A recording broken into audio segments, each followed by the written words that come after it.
Cough medicines or lemon and honey.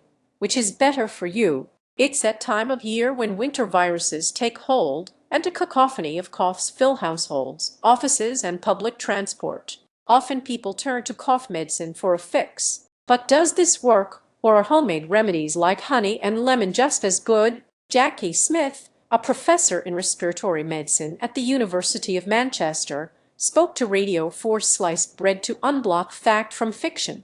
Most coughs come from colds, and cold viruses usually need to work their way through you naturally. Cough medicines can't treat the underlying virus,